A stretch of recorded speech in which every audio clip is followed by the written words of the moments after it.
సదాశివసమారంభాం వ్యాసశంకరమధ్యమాం అస్మదాచార్యపర్యంతాం వందే గురుపరంపరాం.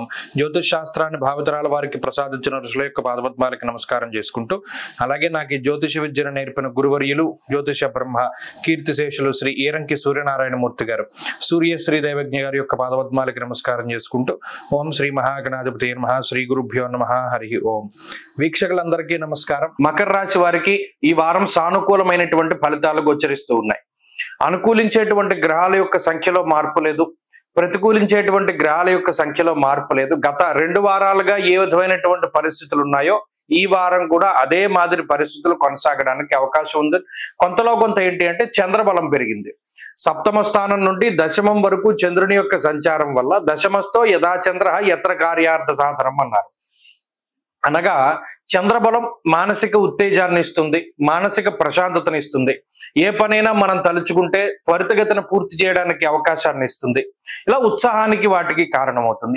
ఈ రాశి వారికి ఇప్పటికే రవి యోగిస్తూ ఉన్నారు, అలాగే శుక్రుడు యోగిస్తూ ఉన్నారు, శనేశ్వరుడు యోగిస్తూ ఉన్నారు, చంద్రుడు యోగిస్తూ ఉన్నారు. ప్రధానమైనటువంటి దోషం ఏంటి అంటే షష్ఠగురుడు, అష్టమంలో ఉండేటువంటి కుజకేతువులు, ఇవి 2 గ్రహాలే ప్రధానమైనటువంటి సమస్యలు. అష్టమ కుజుని యొక్క దోషం కొంత ఇబ్బంది పెడుతూ ఉంటుంది. హెల్త్ ఫ్లక్చువేషన్స్ కానీ, లేదా దెబ్బలు తగులుతూ ఉండడం మీద కానీ, లేదా ఏదైనా కొన్ని సార్లు స్థానచలనము, స్థానభ్రంశము, ఒక ప్రాంతాన్ని వదిలి వేరే ప్రాంతానికి వెళ్ళవలసి రావడం లాంటి విషయాల్లో ఈ కుజకేతువుల యొక్క ప్రభావం అధికంగా ఉంటుంది. అలాగే గురుబలం లేకపోవడం కూడా కొంత అదృష్టహీనతను సూచిస్తూ ఉంటుంది. అలాగే ప్రతిదీ కూడా స్వశక్తి మీద ఆధారపడి ముందుకు వెళ్ళవలసినటువంటి పరిస్థితులు ఉంటాయి. ప్రతిదానికి మీకు మీరుగానే పనిచేసుకుంటూ ముందుకు వెళ్ళాలి, ఎవరి మీద కూడా ఆధారపడకూడదు. ఈ విషయాలన్నీ సాధారణంగా మనం ప్రతి వారం చెప్పుకునేటువంటివే. అవే మాదిరిగా గ్రహస్థితి ఉంది కాబట్టి ఈ వారం కూడా వాటిని దృష్టిలో పెట్టుకుంటూ ఉండండి. ప్రత్యేకించి ఇబ్బందికరమైన సందర్భాలు ఏమీ లేవు. ప్రయాణాల విషయంలో కొంత జాగ్రత్తగా ఉండాలి. ప్రత్యేకించి ఆకస్మిక ప్రయాణాల విషయంలో చాలా జాగ్రత్తగా ఉండాలి. వాటి వల్ల ఉపయోగం ఏముండదు, శారీరక శ్రమ తప్పితే.